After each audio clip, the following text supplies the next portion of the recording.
right, folks, today is October 11, 2018. This edition of Roland Martin Unfiltered. Kanye West, Jim Brown go to the White House today with Donald Trump for what many are calling a bizarre, nonsensical, and crazy news conference in the Oval Office. I believe it deserves a proper deconstruction from a black man who understands facts and details. Trust me, you might want to tell your friends right now they should be tuning in, because what you're about to see, you're not going to see on MSNBC, on CNN, Fox News, or any other network. Trust me on that. Republicans continue their voter suppression efforts all across the country, especially in Georgia, yet folks are fighting back. We'll tell you exactly how you can do so. Also, the Supreme Court in the state of Washington, they have declared the death penalty unconstitutional for the simple reason that it's applied in a racist manner. We'll break it down with our panel as well. Folks, it's time to bring the funk on Roland Martin Unfiltered. Let's go. He's got it. Whatever the biz, he's on it. Whatever it is, he's got the scoop, the fact, the find. And when it breaks, he's right on time and it's rolling. Best believe he's knowing. Putting it down from sports to news to politics. With entertainment just for kicks, he's rolling. It's on go, roll, y'all. It's Roland Martin, yeah. Rolling with Roland now. He's funk, he's fresh, he's real, the best, you know he's Roland Martin now.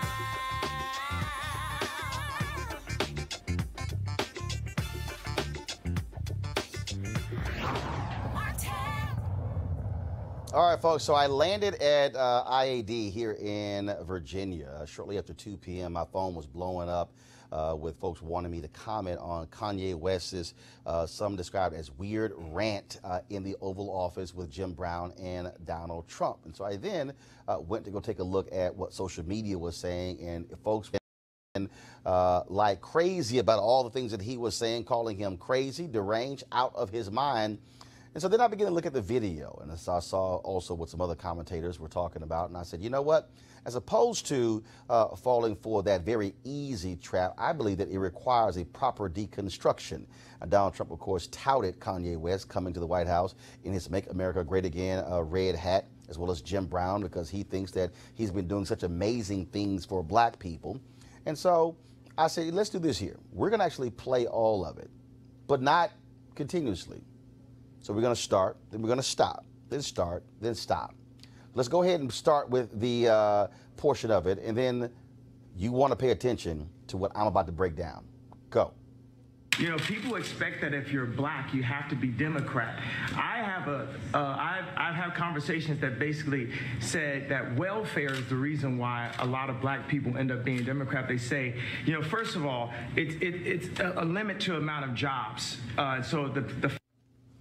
All right, so let's, before you even go any further, so he just said that what he has been told, that welfare is the reason a lot of black people are Democrats. First of all, if anybody understands history, African Americans were largely Republicans after the Emancipation Proclamation. And so you can look at the numbers. When you look at the African Americans who went into Congress, the U.S. House, as well as the U.S. Senate, they were black Republicans. And it didn't change really until Herbert Hoover came with the Lily White movement. Still had significant black support on the Republican side, but black folks were saying they were not strong enough when it came to civil rights. The shift really started with Franklin Delano Roosevelt. Why? Because of New Deal programs, not welfare, New Deal programs that also greatly benefited white folks more than they did African Americans. Republicans still got a significant number of black support in 1952, 1956, even 1960, but yet even in the campaign in 1960 was Jackie Robinson, who said that he was lied to by Richard Nixon when it came to support of African Americans. Remember, it was John F. Kennedy who made the phone call to Coretta Scott King when Dr. King was jailed in Georgia. She did not know about his whereabouts. Jackie Robinson and others wanted Nixon to make the phone call, but he never did. And so even though Kennedy got significant black support, Nixon still picked up a significant portion of black support as well. So Kanye West is dead wrong. He lied. Black folks did not turn Democrat because of welfare. In fact, the most dramatic shift took place in 1964, when it was Senator Barry Goldwater of Arizona who declared his opposition to the 1964 Civil Rights Act. That is when it all changed. Not welfare, Kanye. It was the Civil Rights Act of 1964. So on that point, whoever told you that doesn't know what the hell they're talking about. Press play. And so the fathers lose the jobs and they say, we'll give you more money for having more kids in your home. And then we got rid of the mental health institutes in the 80s and the 90s, and the prison rates just shot up. And now you have shot. Let's deconstruct that. Now, what Kanye West just said is that he was partially right there. So what happened was, of course, in the 1960s, what people don't want to talk about is that the significant number of unemployed black men in the 1960s. And so you had folks who were in two-parent households. Then he talked about the amount of money that was going to these mothers. First of all, that wasn't somehow just going to black people. What happened was federal regulators, members of Congress, wanted to provide benefits to women, to single women. Now, the problem is the way they wrote it is that if they got married, then the benefits would decrease. What they failed to factor in is you could get married, but what would happen if that man was unemployed? Why did you have significant unemployment rates of black men? Because of systemic racism in America that froze black men and black women out of a significant number of jobs. Now, many people would watch the Diane Carroll show Claudine, where she was, quote, hiding her man from folks when it came to getting benefits. That was the case. But trust me, this was not a federal policy that was targeting black people. It was a federal policy that represented any woman who received any benefits from the federal government. Now, Kanye is correct in terms of the jobs not being available. But the issue there was systemic racism as to why black folks were not getting those level of jobs. Hit play. Iraq, what people call Chirac, which is actually our murder rate is going down by 20% every year. I just talked to the superintendent, met with Michael Sachs, that's Rom's right-hand man. So I think it's the bravery that helps you beat this game called life. You know, they tried to scare me to not wear this hat, my own friends, but this hat, it gives me power in a way. You know, my dad and my mom separated, so I didn't have a lot of male energy in my home. And also, I'm married to a family that, you know, not a lot of male energy going on. It's beautiful, though. But there's times where, you know, it's something about, you know, I love Hillary, I love everyone, right? But the campaign, I'm with her, just didn't make me feel as a guy that didn't get to see my dad all the time, like a guy that could play catch with his son. Stop right there. It was something about when I put this hat on, and maybe... Stop right there. All right, so here's the deal. He talked about, of course, what drove the prison population was the mental health cuts that took place in the 80s and 90s. You notice Kanye West made no mention of the devastating impact of crack cocaine and how there was a disparity between crack cocaine and powder cocaine. So if you were white, you used powder cocaine, that was a 100-to-1 difference between the ratio of if you use crack cocaine to powder cocaine. That all what drove the criminal justice system. But here's what Kanye West did not say. He talked about the cuts to mental health. Who made those cuts? Ronald Wilson Reagan. Those were the massive cuts that were made between 1980 and 1988. So if you're going to make that particular point, then you must do so. What then happened was the cuts took place on the federal level, which then trickled down to the state level and then down to the county and city levels. And so you had folks who then said, mental illness, we don't care about that. We're going to have drastic cuts. It was Republican Ronald Reagan who drove that. It's very easy to Google. Something else Kanye did not mention. Press play. Like Superman. You made a Superman. That's my favorite superhero. And you made a Superman cape for me also as a guy that looks up to you, looks up to Ralph Lauren, looks up to American industry guys. Non-political, no bullshit. Put the beep on it, however you want to do it, 5 seconds delay, and just goes in and gets it done. Right now, you gave me the heart to go to Adidas because at Adidas, when I went in 2015, we were a $14 billion company losing $2 billion a year. Now now we have a $38 billion market cap. It's called the Yeezy effect. And I went to Casper. We had a meeting in Chicago. And I said, you have to bring manufacturing onshore, not even shore, into the core. It's not about the borders, the core of Adidas. And Chicago is the core of Middle America. And we have to make Middle America strong. So I had the balls, because I had enough balls to put on this hat.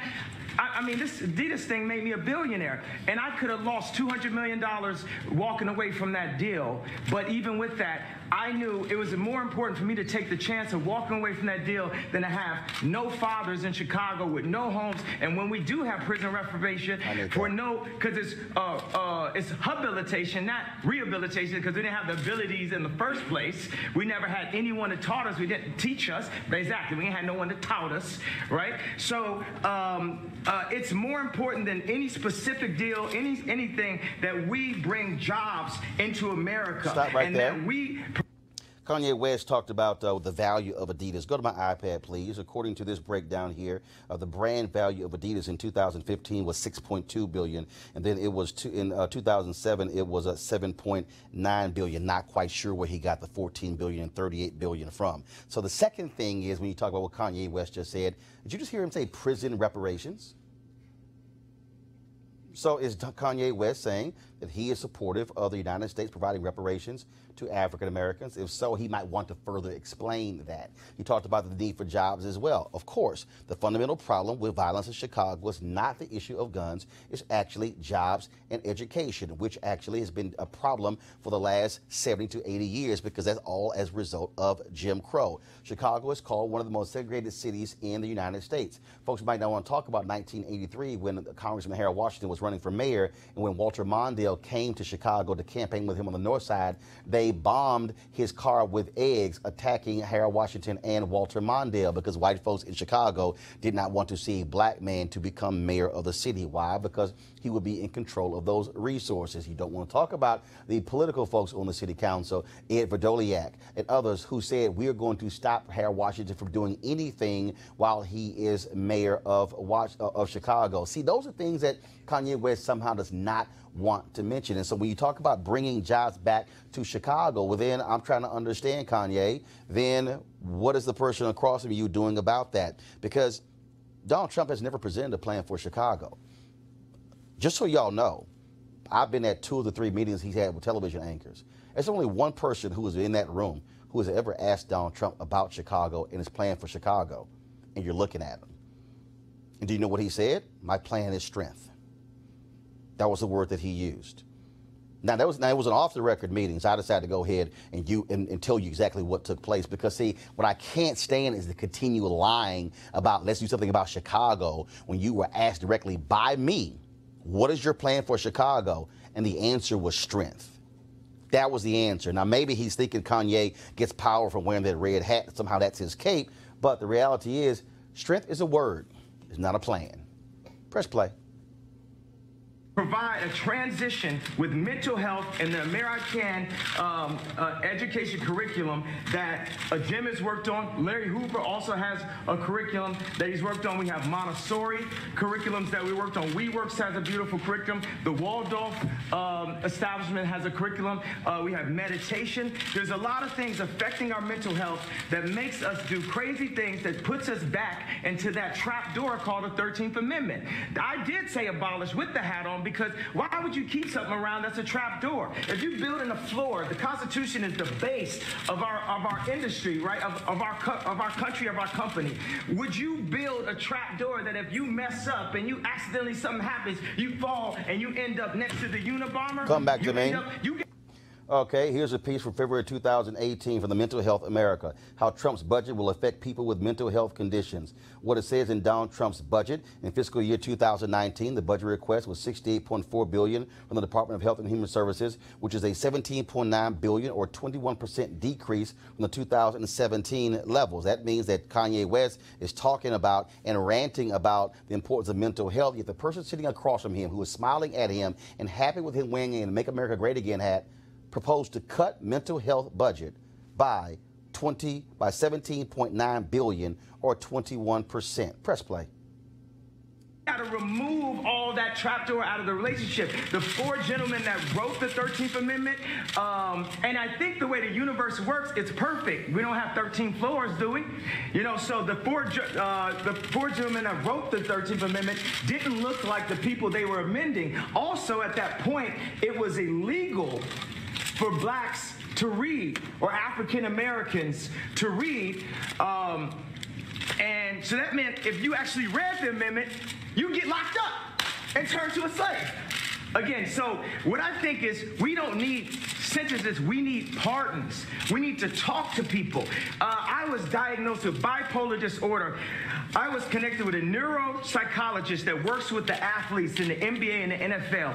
And he looked at my brain. It's equal on 3 parts. I'm going to go ahead, drop some bombs for you. 98 percentile IQ test. I had a 75 percentile of all human beings, but it was counting 8 numbers backwards after it was repeating. So I'm going to work on that one. The other one's 98% Tesla, Freud. You know, so he said that I actually wasn't bipolar. I had sleep deprivation, which could cause dementia 10 to 20 years from now, where I wouldn't even remember my son's name. So all this power that I got, and I'm taking my son to the Sox game and all that, I wouldn't be able to remember his name from a misdiagnosis. And what we need is we can empower the pharmaceuticals and make more money. That's one thing. I've never stepped into a situation where I didn't make people more money. So we can empower pharmaceuticals. We can empower our industries. We can empower our factories. We can bring not only Adidas on shore, we can bring Foxconn. It's set up a factory in, I think, Minnesota, 53,000. Wisconsin. Yeah, Wisconsin. They have 4,000 jobs, people making $53,000 a year. And one of the things we got to set is Ford to have the highest design, the dopest cars, the most amazing. I don't really say dope. I don't say negative words and try to flip them. We just say positive, lovely, divine, universal words. So the flyest, freshest, most amazing car. And what we want to start with is, I brought a gift with me right here. Okay, y'all can, first of all, y'all can advance it past the I-plane, because I want to pick it up from there. So let me do a couple of things. He talked about the 13th Amendment, which was ratified in 1865. First of all, we do know, of course, the 245 years of slavery, it was illegal for black folks to know how to read. The 13th Amendment was one of the Reconstruction Amendments. It was the first Reconstruction Amendments. There were 3, 13th, 14th, and 15th Amendment. And what he's talking about is that slavery is in the Constitution because it is allowed in the prison system. Kanye then says, well, we need to have pardons. If the person who is sitting across from the table actually has not done a significant number of pardons. He criticized the pardons of President Barack Obama of folks who were nonviolent offenders. And so you can rant on and on about the importance of pardons when the person across from you is the one who isn't actually giving those pardons. Then he brings up Larry Hoover, somebody who is serving 6 life sentences for being a murderous gang member in Chicago. His lawyer is in there. You're going to hear in a second when the lawyer said, well, yeah, I mean, he's accused of doing this behind the bars, but even if he did, he should be out. You might want to ask the folks in Chicago about that. But here's the other deal. You heard Kanye talk about, oh, my God, Ford needs to have the dopest designs. Henry, go to my iPad, please. Folks, because of the Donald Trump tariffs, Ford prepared to mass layoffs after losing $1 billion to Donald Trump's trade tariffs. A little hard, Kanye, for Ford to do what you say they should be doing when Donald Trump's tariffs have cost them $1 billion. See, this is what happens when you go into the Oval Office and you just start talking and then you just start pulling stuff out your ass and you don't actually have facts or details to back it up. Press play. Take everything in China and not in America, then we're cheating on our country. And we're putting people in positions to have to do illegal things to end up in the cheapest factory ever, the prison system. I'll tell you what, that was pretty impressive. You know, I hate to say this, Jim. Do you want to say something? What do you do after that? You like me to say one word? Please. If he doesn't look good, we don't look good. Yeah. Great, right? That's right. Isn't that a great statement? Yes, it is. It's so true. Makes a lot of sense. Come back to me. Yeah, that's a country. He talked about, of course, China. He talked about, of course, bringing jobs back to America. This is who is sitting in the Oval Office wearing a Make America Great Again hat. Henry, go to my iPad. some MAGA hats made in China may increase in price because of tariffs. I wonder if Kanye West actually looked at the tag on his hat to see if the hat was made in the United States or made in China. How stupid can you be to complain about jobs should be coming back from China to America, and how proud you are wearing, making it feel like you are Superman, putting on a Make America Great Again hat, fool, when a lot of the hats are made in China. Press play. I've never seen Jim Brown impressed before. He was impressed. That's true. That statement is amazing, huh? Yeah. I want to tell you, it's great to have you guys with us. And we're going to go in, we're going to have some lunch. That was quite something. That was quite something. That was from the soul. Yeah, Can I just ask a quick question? really very interesting. Yes, yeah, please. So you had said of President Bush that he doesn't care about black people, and you've heard some people say that about this president. How do you respond to that? What do you make of that? I think we need to care about all people.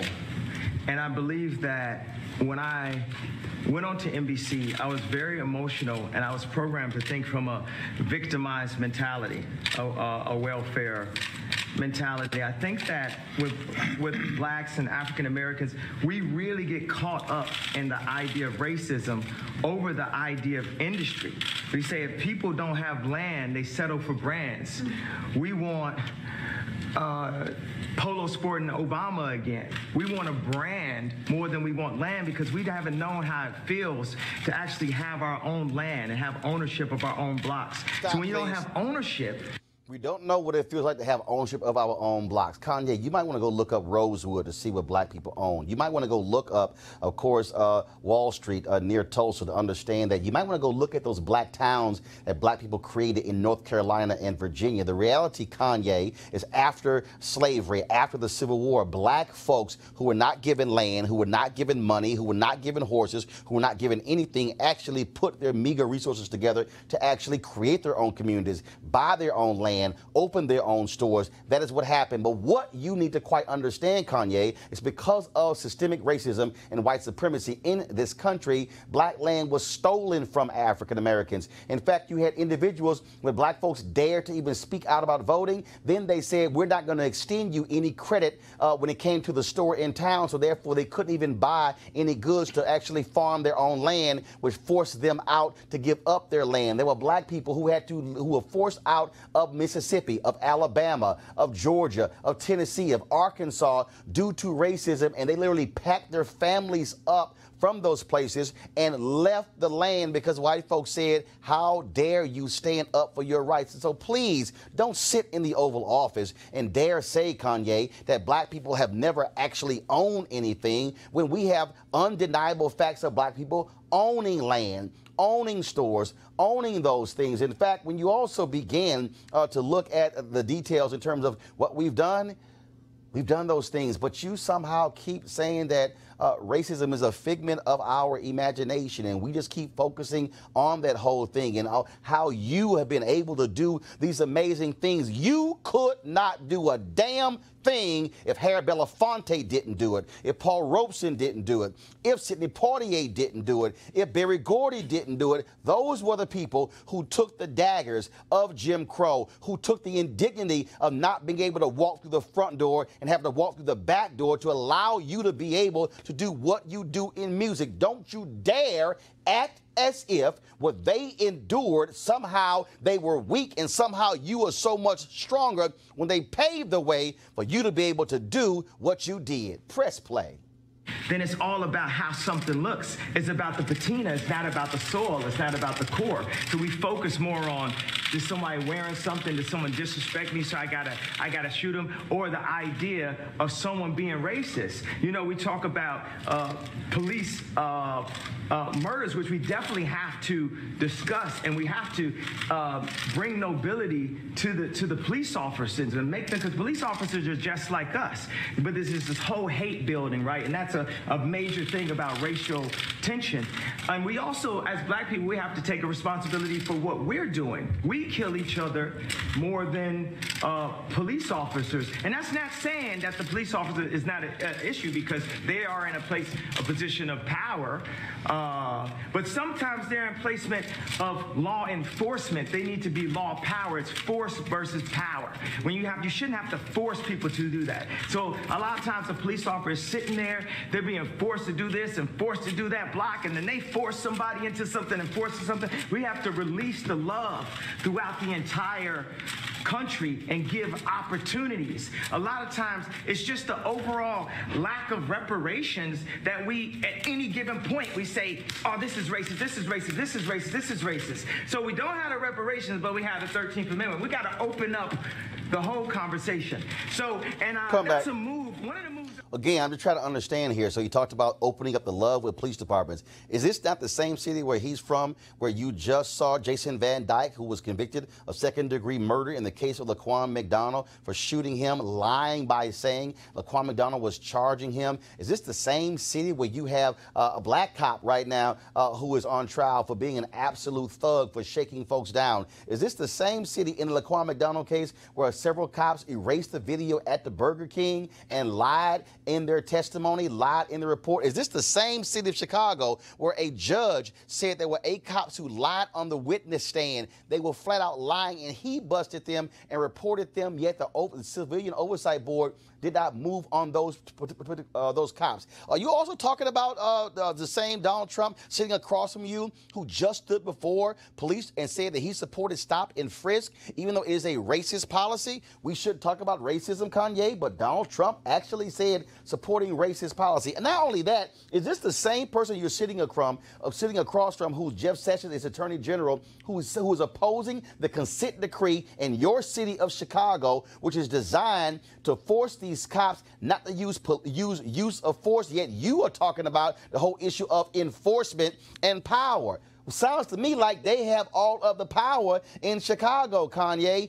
The person you're sitting across from is actually advocating and pushing policies that are completely 180 degrees different than what you're saying in your rant. Press play.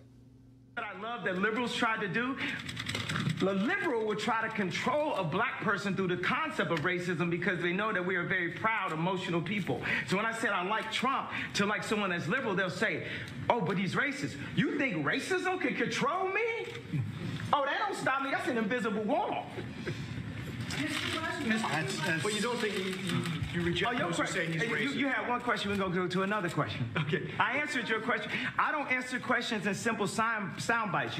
You are tasting a fine wine. It has multiple notes to it. You better play 4D chess with me like it's Minority Report, because it ain't that simple. It's complex. Mr. President. Actually, Kanye, it is real simple. Just like you, real simple. Press play.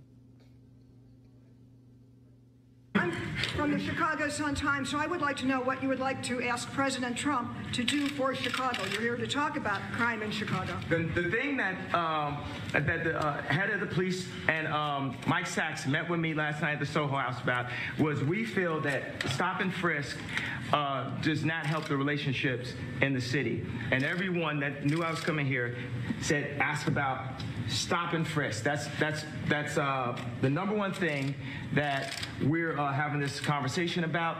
Another thing is opening up industries, and we've got to get some tax breaks because we're making we got a speed factory in Atlanta, but the shoes are costing us $300, so it's costing us too much to make things. So we need some prototypes here so we can get people back working, so China can't just beat us and Vietnam can't beat us. You got Levi's, the greatest jeans company in the world, making their jeans in Vietnam. So we're going to need to get a few breaks to be able to have some places in my hometown of Chicago and the 2.7 million to the 9 million surrounding suburbs where we can create some factories.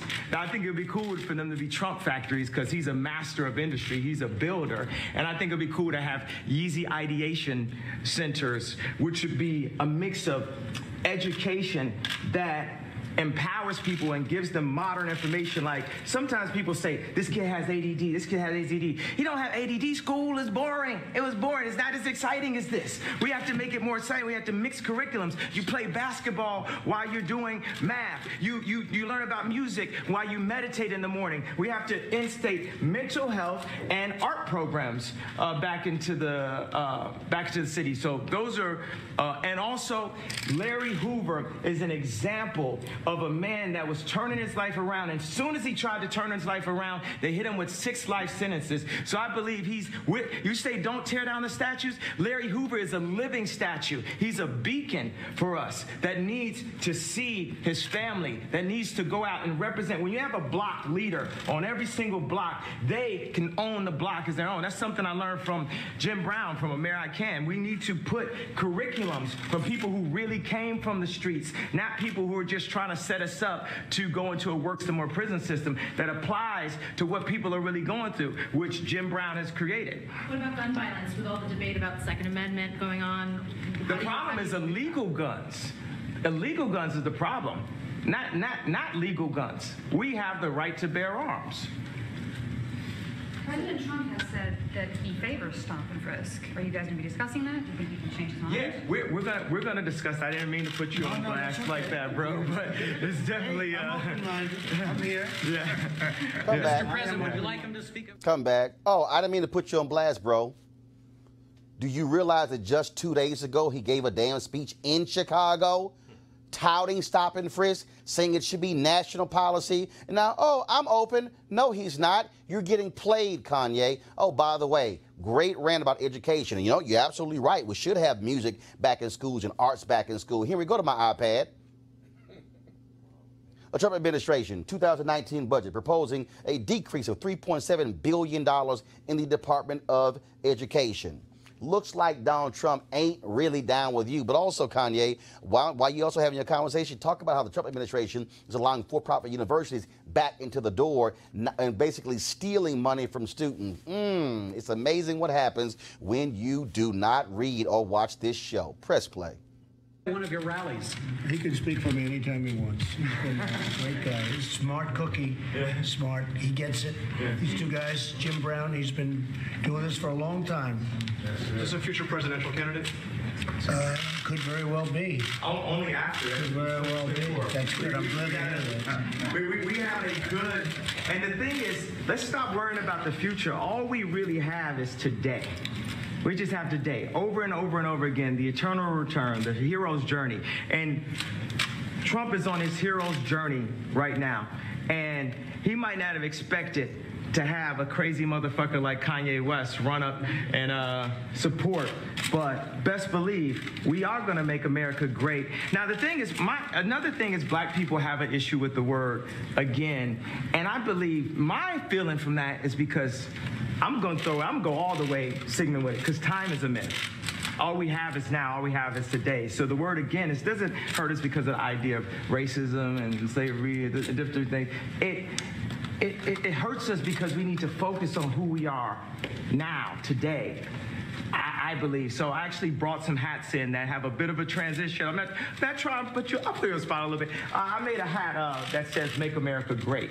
Just that. But I would love to see at the Super Bowl Trump wearing the Make America Great hat, Colin wearing the Make America Great, and showing that we can bend a bit on this side, we can bend a bit on this side, and we can learn how to be malleable in the infinite universe that we are and the loving beings that we are, that we don't have to stick to all traditions. And we aren't a side. We are one unit. We are one country. We are one moment in history and time. We might have been here before, but right now, we're here together, and our greatest value that people have are other people.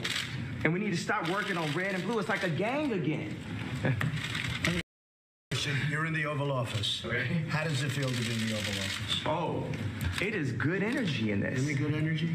It's good energy. It's a great place. Jim, how do you feel? I feel good. Yeah. I truly feel good. I thank you, too. You're so respected.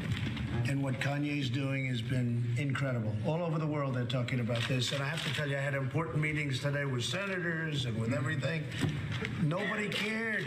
They wanted this meeting. This is the meeting. Is that right? I can say that to John. No, the others were good, right? But this is what they want. Maybe only you would be here. Well, it's my honor, Jim. I want to tell you, I've been a fan of yours for a long time. Long time. And nobody like you. Nobody like you. No athlete like you. Well, you know why I'm here? I'm here to serve. Yeah, it's really nice.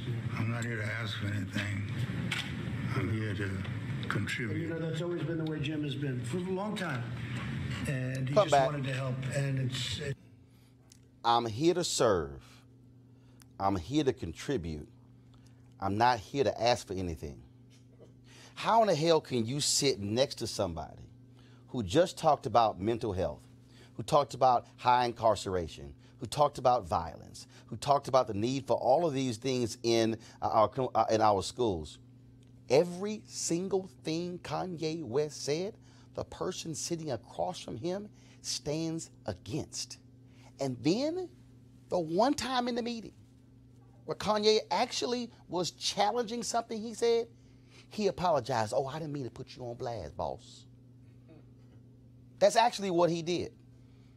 Now, if you're going to sit before the President of the United States, Jim Brown, and Kanye West, and again, I got no problem with you wearing a Make America Great Again hat. 94% black women voted for Hillary Clinton, which means 6% of black women vote for Donald Trump. Okay? 82% of black men voted for Hillary Clinton, which means the mother dudes voted for Donald Trump. So, and it also be clear, we know black conservatives, all right? It ain't like we have never met a black Republican or a black conservative. But I simply have one requirement. And if you sit before the President of the United States and in the Oval Office, at least go in there with a set of facts and don't go in there looking like and sound like a fool, just saying we need this. I love this man. I'm going to give him a hug when he stands in opposition to everything you just talked about. You can't sit here and go to the Oval Office and call for the release of Larry Hoover, serving 6 life sentences, when the very man you're sitting across won't even release a brother who was arrested in jail for a small amount of marijuana. Press play. it's something special. Jennifer, did you have a question? I guess just what do you feel about stop and frisk? Are you gonna? Well, we're going to look at it. I'm open to everything. Hey, look, I think it's a shame what's happening in Chicago. What else can be done? I'm in Chicago a lot, too. I have nice things in Chicago. You know that, right? And I hate to see what's happening. They're having the numbers of people being shot and killed, and it's not for this country. So they have to do something, and I am totally open. If we can do it a different way, Kanye, I'm totally open. But they have to do, I mean, we all agree they have to do something, that's for sure. Is it a law enforcement issue, a legislation? Well, maybe it's a combination of both. Yeah, I guess it is, but I think it's probably a combination of both. And it's also a respect issue. They respect this guy, they respect this guy. That's a big thing. Right now, they're not respecting, let's say, your mayor or let's say your leadership in Chicago, but certainly it shouldn't be happening. What's going on there should not be happening. Steve, go ahead. Honestly, from our standpoint, this was just set up to be a lunch of two people that I like, and I guess they like me. And we're gonna have lunch. We're gonna talk. You said, I guess you know I love you. I know. But I don't want to put you in that spot. But no, I'm standing in that spot. I love this guy right here. Let me give this guy a hug right here. I love this guy right here. Yeah. That's really nice. And that's from the heart. I didn't want to put you in that position. I love this guy right here. Let me say it again. I got no problem if a person says, I want to support Donald Trump. What my problem is when you lay out a litany of issues and the guy sitting across from you stands in complete opposition in policy, in who he appoints, in his agenda, and when he sits there and says they've got to do something about it. I thought when you campaigned in your speech in Cleveland, you said only one person can fix this, and you mentioned Chicago. Oh, I was in the arena when you did. We now are in September. No, we're in October 2018. You got in January 2017, and you actually have no plan. Do you know why Kanye has no plan? Because when I asked him about it, he said, my plan is strength. Then he said it's respect. Who should respect? Should gang members in Chicago be respecting the cops? Okay. But you just had Larry Hoover's attorney sitting right across from you in the Oval Office, who was the leader of one of the most violent gangs in Chicago. I'm just trying to understand, which is it? A lot of y'all out there probably will say, Roland, why'd you waste your time on Kanye? I didn't waste my time on Kanye. This whole discussion right here has been about Trump. See, Trump wanted that. See, Trump wanted the cable networks to show you the circus. What he also knew is that these other journalists were not going to dissect what was said. They were going to focus on, again, the shiny object.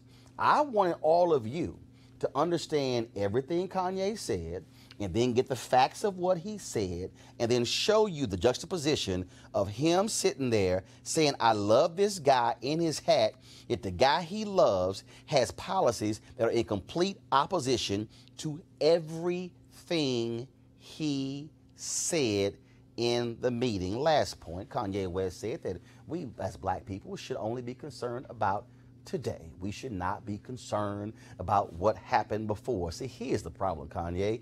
You can live anywhere you want to. But redlining actually still impacts black people today. So what happened yesterday impacts today. We do know that all these laws, you sat there and just railed about the 13th Amendment and how, it's oppressing us and we need prisoner reparations.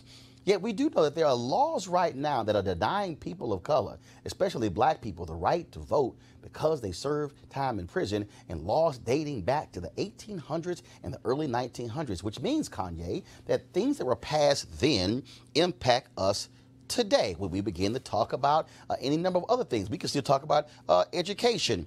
You still have people who are still fighting Brown versus Board of Education, which came in 1954. Brown 2 came in 1955. And here we are in 2018. But you somehow say we should not be concerned about what happened yesterday. We should only be concerned about today. Kanye, you can't sit in the Oval Office and talk about the 13th Amendment, which was ratified in 1865, and then say we should not be concerned about yesterday and only be concerned about today. If that's the case, then we shouldn't be concerned about the 13th Amendment. Why? Because it was ratified in 1865.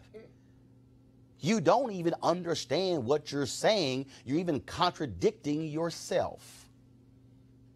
Welcome to our panel, Amari Faulkner, a business development strategist and adjunct professor at Georgetown University. We have, of course, Greg Carr, chair of the Department of Afro-American Studies at Howard University. A. Scott Bolden, attorney, former chair of the D.C. Democratic Party. Gentlemen, I'll throw it all out to you. Again, I could have easily ignored Kanye, easily ignored all the things he had to say, but I feel it was important for somebody to break down facts to show you, again, how hypocritical he was, saying one thing and then sitting across the table with a smug look on his face, knowing all the cameras were there and knowing the media was going to cover all things Kanye said, and nobody was going to offer you the truth about Trump's policies.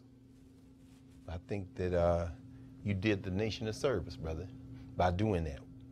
As far as I'm concerned, I think about his late mother. I was rereading her book, Raising Kanye, Dr. Donda West, who taught African-American literature at Morris Brown College and taught at Chicago State. And another ancestor must be sick to her heart to see a son who is so clearly mentally challenged, who's clearly got some health challenges, I would say, really just dissemble like that. The only other thing I would add is, I think that video, just watch it as one piece, that's a beautiful example of mental illness. Two mentally ill people talking to each other as if they don't both need severe intervention. Yeah, it was. I would probably say somewhat of the opposite. I think she would look down and be very proud of her son. And the reason why is he's sitting at the table. And I totally understand what you mean in regards to facts. But you're Roland Martin. I've been watching you on television probably for the last, 2 decades. You have the facts. That's your profession. Kanye West is an entertainer. He was raised on 2 college campuses.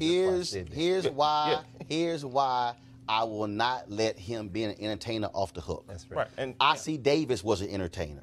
Ruby D was an entertainer. Right. Dick Gregory was an entertainer. Right. Harry Belafonte is an entertainer. Paul Robeson was an entertainer. Sidney Poitier is an entertainer. John Legend is an entertainer. Lettucey is an entertainer. Common is an entertainer. Yeah, Kerry Washington is an entertainer. That's right. Erica Ash is an entertainer. I can go on and on and on and name you. Jeffrey Wright is an entertainer. Hold on one second, I'm not done. Don Cheadle is an entertainer.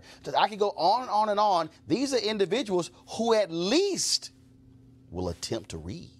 And his mother was an academic.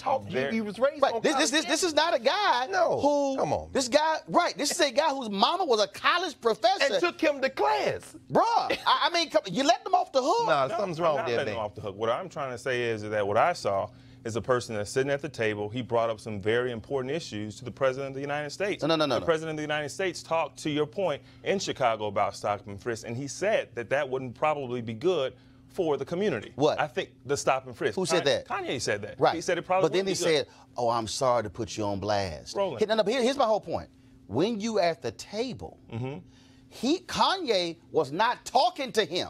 Right. Kanye was talking to the cameras. At no point did Kanye say, Mr. President, in your budget, you're cutting mental health. Restore it.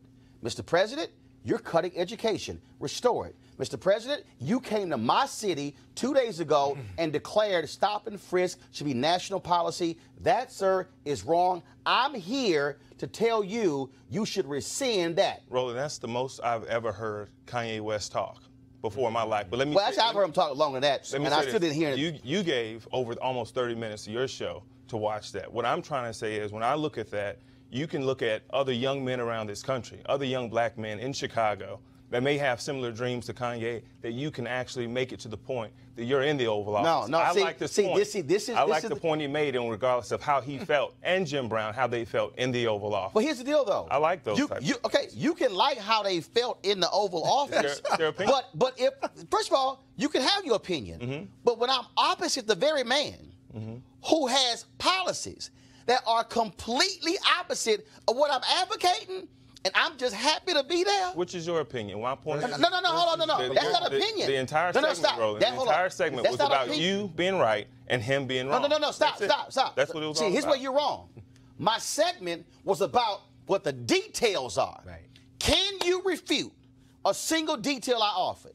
Yes. Which one? The details about, you didn't go into the fact about fathers being in the home and what that's doing to Chicago. You never talked once. I'm sorry, hold. Did he bring that up? Let's let me finish. No. I said. You brought that up. Hold up. You said I offered. Let me roll back what you just said. Did you talk about hold on one the fact second. that a former president hold on one is second. from Chicago? Hold on one second. What's his plan one second. To fix Chicago? 1 second. You just said you offered your opinion what Kanye West said. I said I offered detailed facts to what he said. I then asked you to refute a single fact I laid out. You pivoted, because you can't do it, to something else. Now, I'm going to ask you again. I want you to refute a single fact I laid out. Let me give you an example. When you went to Ford's, when you did your one Google search and probably went to the first article you saw on Google. No, actually, I saw it 3 days ago when Ford actually put it out there. Right. But my didn't lose $1 billion.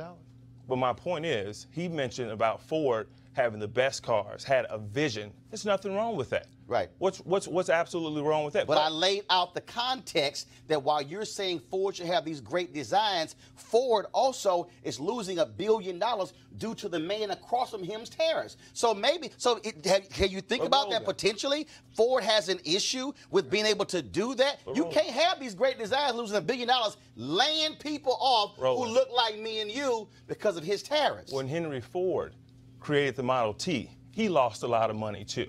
Dude, you just missed what I just said. Lost a lot of money. You just missed what I said. Because of the president. I just said they're losing $1 billion because of the tariffs imposed by Trump. And you want to go to the Model T?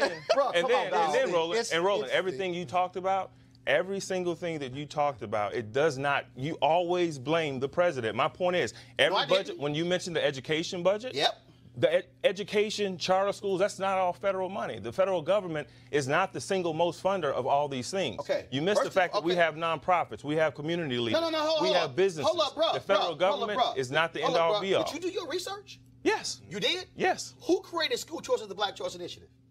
What does that have to do No, with who created I don't know the answer to that question. Who created school choice is the Black Choice Initiative? I don't have an answer to that You question. looking at them. Don't you dare try to educate me on charter schools. Bruh, what you did I didn't say about charter schools. No. I didn't say You just anything mentioned about charter schools. What I said was... What I'm trying to educate you on is... You say because of the budget, it's Trump. No. That's not what I said. That's not what I said. What I said is, if you are going to come into the Oval Office, sitting across from the president and laying out your grand vision, I'm saying the same man who's sitting there smiling at you, looking at you, cutting education budget, cutting mental health, putting more people in prison, getting rid of consent decrees. Putting more people in prison? Did you not see that Attorney General Jeff Sessions rescinded the order of Eric Holder to telling prosecutors you should go after the full penalty when trying to convict people? Scott, you're a lawyer. Am I right or wrong? And a former prosecutor, and he certainly did. And the other point that you made that made a lot of sense had to do with these orders regarding reforming the police department based on prior police brutality. You know, on one hand, Roland, you have a half hour to break it down. You're right about the reporters not being there, but the reporters weren't educated. But let me give you my take. I watched this, and it was cringeworthy. I thought about my father, who was a retired judge. I thought about every civil rights leader who's ever saved this country, who's challenged the presidents, whether it was Martin Luther King or Roy Wilkins. And the point that each of them made, while the presidents in their time agreed with them, each president, including Delano Roosevelt, for example, told Roy Wilkins, I agree with everything you've told me. Philip Randolph. I agree with everything you've said about the American Negro with housing, health care, family, and so forth and so on. Now, make me do it. Go make me do it. Now, go make me do it. But it was cringeworthy because I thought about what a minstrel series this was and the power of this press conference being broadcast by Trump and watching this popular rap star perform with ignorance and with submission and with all that we don't stand for as people of color. Now watch this.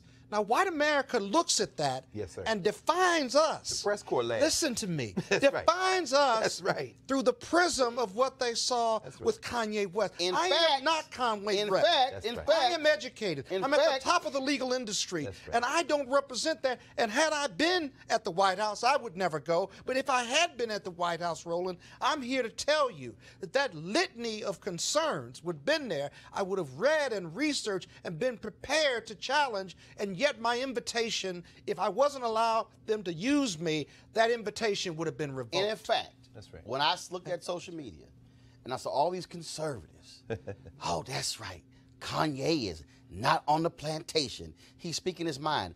I know, and I've been knowing black conservatives my entire life, okay? Knowing them, friends with them, who embarrassed by that. It's not a question of do you have a seat at the table. The question is what you saying when you at the table. Exactly. Now, if you have a seat at the table and you speaking gibberish and nonsense, well, then all you've done is wasted the seat at the table. That's right. Can I respond to something? Go right ahead. Scott, I agree with you. When I watched that, what I thought about my 91-year-old grandmother. I'm from Memphis, Tennessee. I'm a father of 4. I'm at the top of my field. I'm educated as well. I have 4 beautiful daughters that are home looking at me right now, that are proud of their father. And my point is, what I'm trying to say is that my great-grandmother, she would have been proud of the fact that she's proud of me now because I have a seat at the table. And to your point, when you say you wouldn't go to the White House, that's a cultural shift that we've seen in the past couple of years of, athletes and other entertainers that say they don't want a seat at the table. If Dr. Martin, You said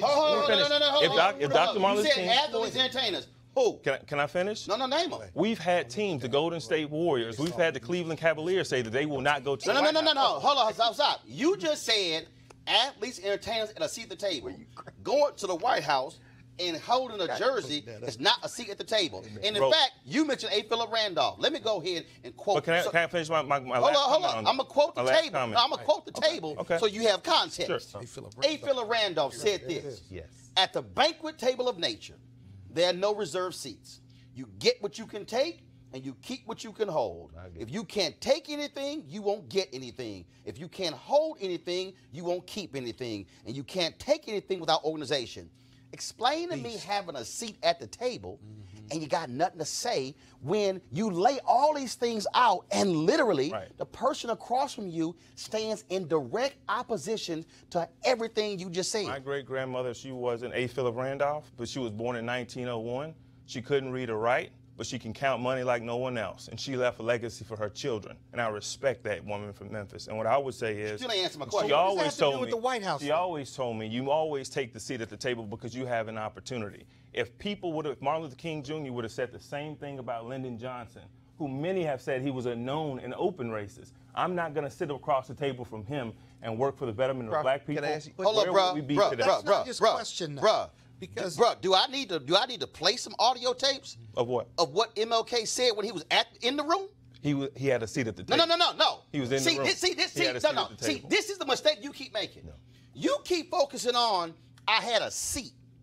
No. Not enough. The issue ain't the seat. It's what you're saying when you're in the seat. You can't sit here and say what MLK did because when he went into the room, first of all, he had a plan of action before he walked in. Right. Not only that, he knew the person across from him what his plan of action. Bruh, if you think I'm trying to compare Kanye West, well, hell, you brought MLK up. But I am talking about the fact that during this process, the men to my right, we're chuckling and we're laughing. But someone has access in the seat at the table. Roland, you have been in the White House. Hold up. You have been and guess what? When I went to the White House and asked, what's your plan for Chicago? And Roland, I would expect what do you think? But I would expect that from what was his answer? I would expect that from you. What do you think I expect that from Kanye West? What did I say was his answer was? Strength. Roland, I said No. I told you what his answer answer was.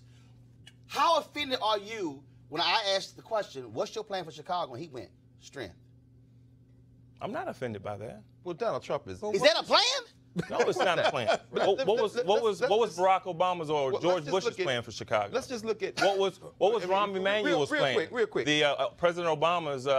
So you fine with the president saying my plan is strength?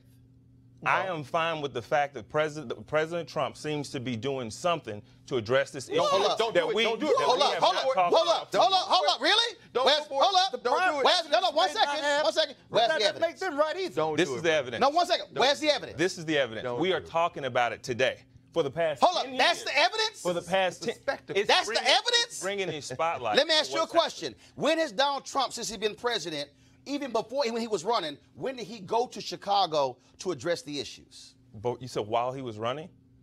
Since he's been president, has Donald Trump gone to Chicago to specifically to community folks address the issue of violence in Chicago? I haven't seen that yet, and that's something that I would say to the president if I was looking him dead in the face. I would like to see more Maybe action. Kanye should have brought it up. Go ahead, Greg. I'll just say very quickly, there are two ways for black people to get into the Oval Office. One is by invitation because they somehow can be used by the person sitting there. Or exploited. Well, or exploited. The other reason is because they're unavoidable. No, you left the third one. What's that third one? They worked there. Oh, no, that's true. Oh, yeah, the butlers, yeah, no question. And in fact, what did Donald Trump say? The purpose of this meeting was lunch. But anyway, let's set that to the side. Your grandmother, your great-grandmother, 1901, Memphis, I'm from Nashville. About a year or 2 years after your great-grandmother was born, Booker T. Washington was invited to the White House by Theodore Roosevelt, an open racist. And the white press went apoplectic. The reason that he was invited was because Booker T. Washington was seen as the spokesperson for the entire race. He had been propped up by Cornelius Vanderbilt, Andrew Carnegie, so and so. It wasn't because Roosevelt somehow liked Booker T. Washington. He was the guy who was on the table to negotiate. Let's go back in time. Abraham Lincoln, Frederick Douglass invited to the White House. Why? Because Lincoln needed Douglass to help him win the war. Let's come forward in time. Another racist, Woodrow Wilson. When Monroe Trotter went to the White House, He blasted Wilson so tough that Wilson literally threw him out of the White House. Right. Let's come forward a little bit more to Franklin Roosevelt and now talk about A. Randolph, who of course was there because he told Roosevelt, I'm going to shut Washington down with a march on Washington, which forced Roosevelt to sign Executive Order 8802, which opened up jobs in the war industry, which is why Kanye's people and people in Detroit and Oakland and Portland ended up in those cities, in those integrated jobs to get those jobs that are not there now because industrialization collapsed them. But let's talk about, I want to talk about a woman, Mary McLeod Bethune. Ms. Bethune is in the Oval Office mostly through Eleanor Roosevelt because she said, when I come in here, I'm representing the entire race. I have an agenda. Kanye West was in that room for one purpose, to adorn Donald Trump's fever dream. That man has no business in the White House. He was there because Donald Trump could use him. He's a useful idiot. Jim Brown was in the room because Jim Brown hasn't criticized Donald Trump. But if you listen carefully what Jim Brown said, he said, I'm not asking for anything. We can criticize him on that. But when you look at his American stuff, you look at his attempt at gang intervention, he's an iconoclastic guy. But one thing's for sure, Jim Brown don't want nothing from Donald Trump. This other guy, Kanye West, he's a rapper, but if you look now, T.I. came out against him. The other hip-hop, Chance the Rapper from Chicago. Actually, when they had the criminal justice reform summit there, they invited T.I. T.I. said, oh, I'll come if I could bring Farrakhan. Come on, brother. They didn't invite him. But hold on one second.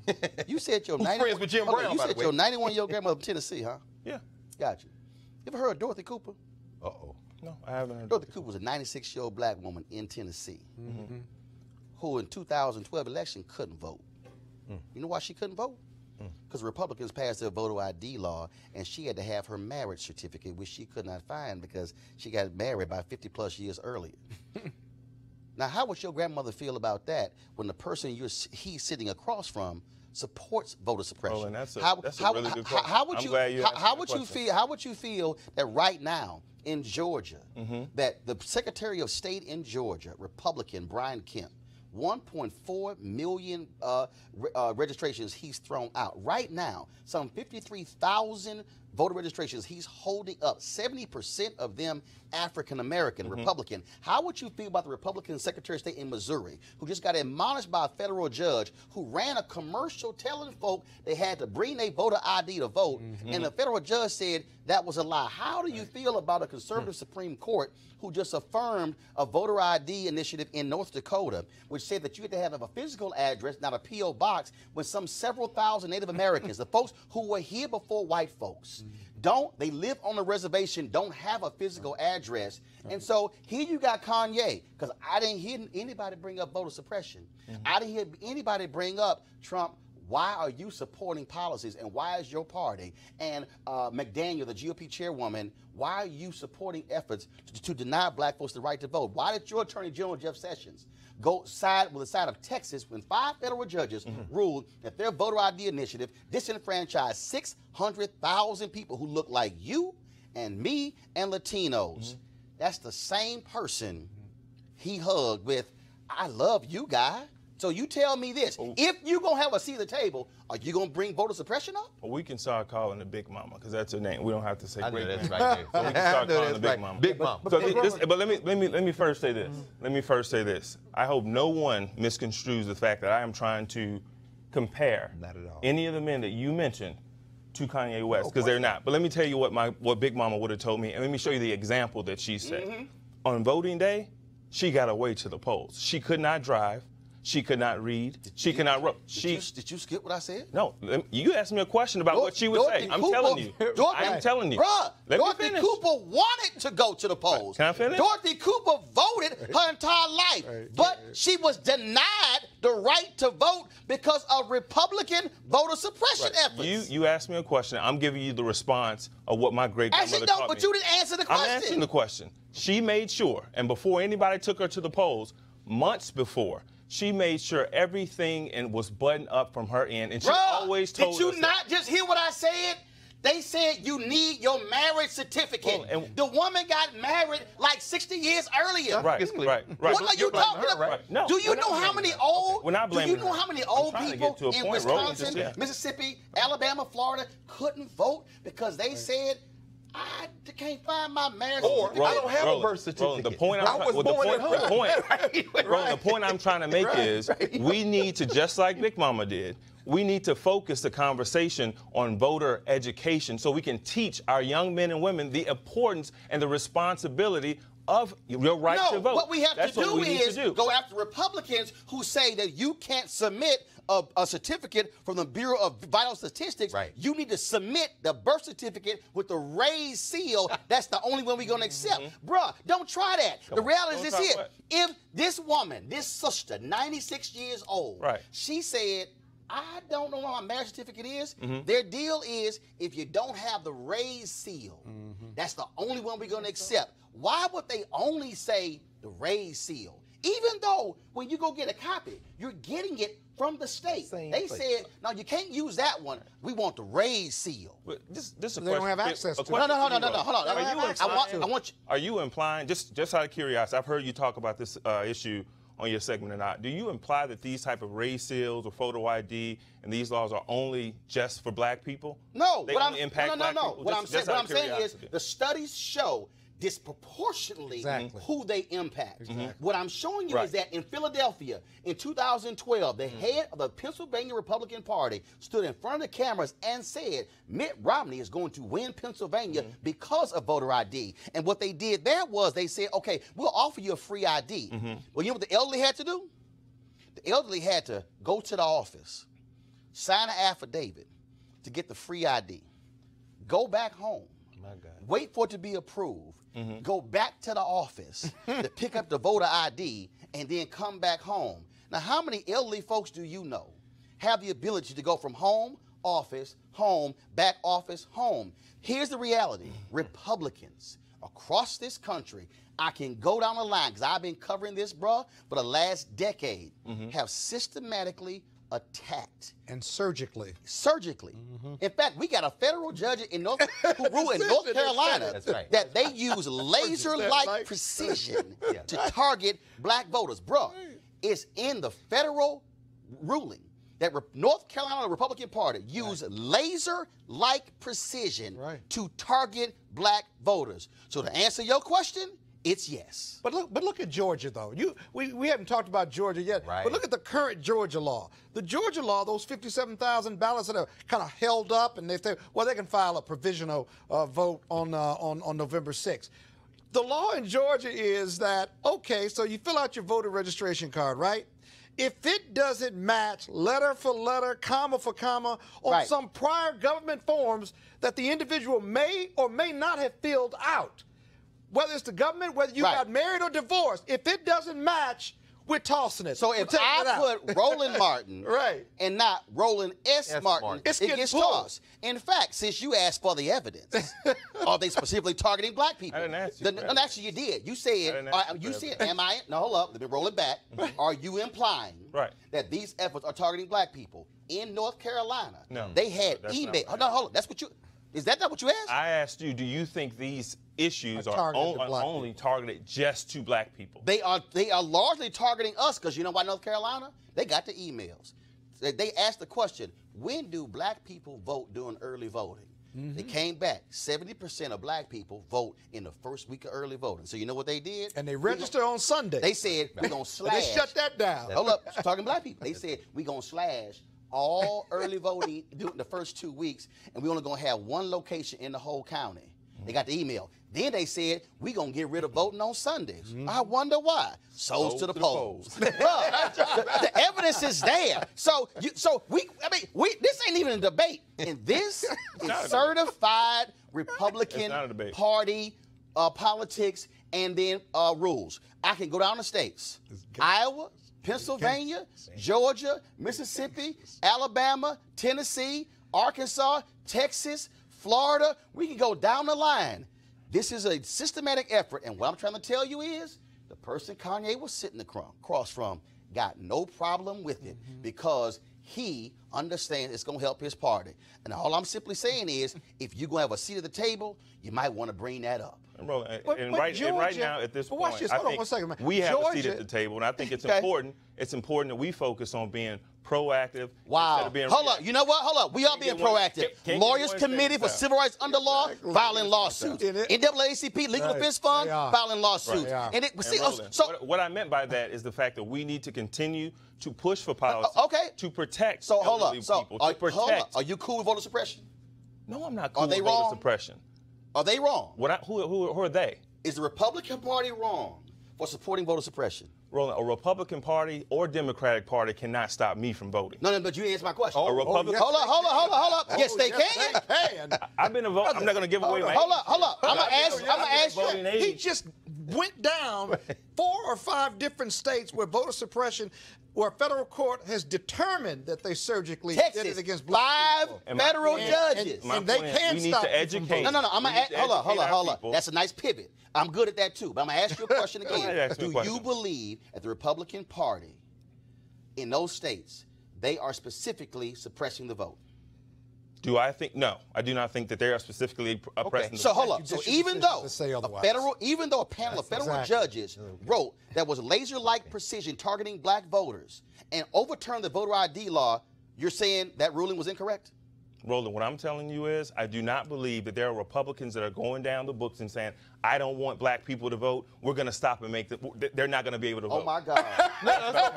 Greg, go ahead. Hold up. Y'all go ahead. Hold up. I'm about to end. Hold up. What makes Georgia worse? Let me just say this. What makes Georgia worse is that the Republican nominee for governor, is the Secretary of State. Who's pulling the ballots out and holding them and saying you can file a provisional. And the consultant who gave to his campaign recommended getting rid of the 7 of the 9 voting sites in a county that was 70% black. But that just happened to be that just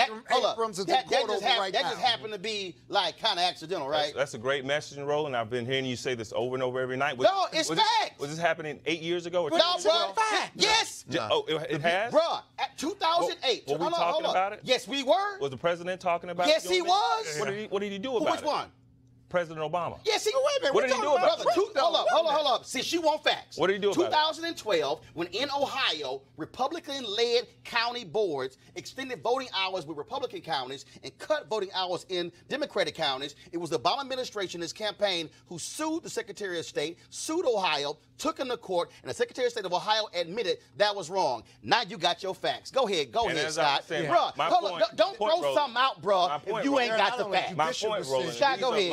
These are local issues? And this is how I fight. Oh, my God. Actually, this is voting is a state issue. Go on. Voting is a state issue, which is why. Especially if they gutted the Voting Rights Act. Well, this is exactly where I was going, Roland. Voting is a state issue, which is why it was Shelby County, Alabama versus Eric Holder, Attorney General of the United States. Why? Because they were trying to destroy the pre-clearance provision of the Voting Rights Act. And the moment the Supreme Court threw it out, under Obama, because every single one of those southern states instituted massive voter suppression immediately. Absolutely. And I didn't say they waited 2 weeks. No, they had the laws ready. The next day. Of the American legislative. Those were also Republican-led legislatures, just so you know. What I would ask you, as a professor, do you not think it would be a great idea for us to use a show as such, when you have a seat at the table, to educate young black men, young black women, about the importance of voting?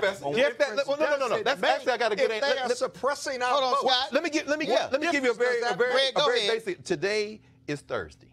In my Tuesday morning class, I asked students. I said, "Who's from Florida? Who's from Georgia? Are you registered to vote? And what's the status of your absentee ballot if you're not going home?" You know what I heard? I heard a kid from Florida say he hadn't gotten his ballot yet. I heard 2 kids from Georgia say they haven't gotten their ballots yet. So to answer your question very directly, based on experience I had 48 hours ago, we're already beginning to see how they're going to try to steal this election. And I'm telling you, from students who are conscientious, Howard University registered thousands of students over the last couple of months. But I'm saying, and Georgetown was part of it. Some of those students, all the kids in D.C., American, George Washington. My wife went to Howard Law, and she's been part of the process what I'm saying is, not only do I agree with you, my little sample poll in the room began to reveal. And when they found out from each other, when they heard each other, they was like, "Oh, wait a minute, hold on.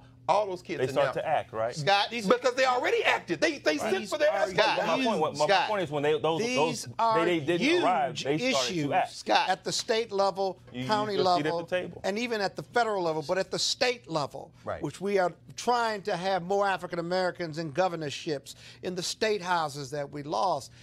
It makes no sense. We should always do voter education for our young people. Which we have done. And we continue to do it. We are experts at it, Black right? folks real good at that. But when we say, them to the polls, when we say and we message, they are suppressing our vote. Yes, I think that's exactly. a horrible so message. what? Right? Hold on, stop. No, Scott, stop. Of course it does. Bruh, you cannot sit here and say when we say they are suppressing the vote, it's sending a horrible message. The horrible message is suppressing the vote. How is it that you somehow can't even articulate that? It's like you were scared to say that's wrong. No. You were scared. No, you were saying, well, we got to tell our folks. Here's the deal. Fact, there were literacy tests. There were poll tests. They have always put barriers in black folks' way. And you know what we did? We hurdled the barriers and still fought to bring the barriers down. Right. But, bruh, don't sit here and act like we can't fight to bring the barriers down when we got evidence, undeniable evidence where they have been targeting us because they want to shave the voters off here and shave them off here and shave them off here. Undeniable empirical data, and your answer is, well, can we just teach our people to go ahead and just go ahead and register? Come on, Doc. You say you don't believe it's happening. My point is this. Is it happening? Yes or no? Denial. Are they putting policies in place to suppress folks from voting? No, yes or no? No one that I have met in the city of Memphis that I've talked to. Oh, that's people. different. I served overseas for 2.5 years. Sure. I had to do absentee voting. Well, the military, sure. I just transferred over from Tennessee to Virginia. It was an arduous process, but it was an arduous process that all Americans have to do, and it's our responsibility to understand those processes and help our youth and help elderly people. That's why Septima Clark in South Carolina started the Citizenship Education Project. While the NAACP, Legal Defense Fund, and everybody else was suing at the Supreme Court level, they were teaching Septima Clark, the Freedom Schools in Mississippi. You got to learn. But here's the question you can never answer, brother. How many bubbles in the bar of soap? There's no way to answer that question. In other words, when you put an impediment before that it's absurd, you're not saying that they're not trying to suppress the vote. I'm not saying that poll taxes before the Voting Rights Act was signed. But what Roland just explained to you in Pennsylvania is the equivalent of a poll tax, brother. When an elder has to go back and forth several times who's on limited income, that's a poll tax. Since you from Tennessee, I'm just gonna end it this way. Here, just go to my iPad. Democrats in Tennessee County allege voter suppression. The Tennessean, voter suppression in Tennessee should be on its way out. Tennessee Tribune, facts show voter ID laws limit turnout. Tennessee.gov, what ID is required when voting. Facing South, Tennessee students continue to fight against a discriminatory voter ID law. KnoxNews.com, voter suppression more destructive than rare fraud. Bruh, that's your state. And you had the nerve to sit here and say it's not existing? Bruh, come on. All of y'all, I appreciate y'all watching the show. Great conversation. Yeah. We're going to be broadcasting live from Bloomington, Illinois tomorrow, where I'll be speaking to the NAACP Freedom Fund dinner. Bottom line is here. The reason we have this show, the reason this is important, you're not going to have this level of conversation on cable news because they're going to go for the entertainment. We're going to go for the facts that give you the information to empower you as well. Support us at RolandMartinUnfiltered.com. I will see you guys tomorrow. Holla!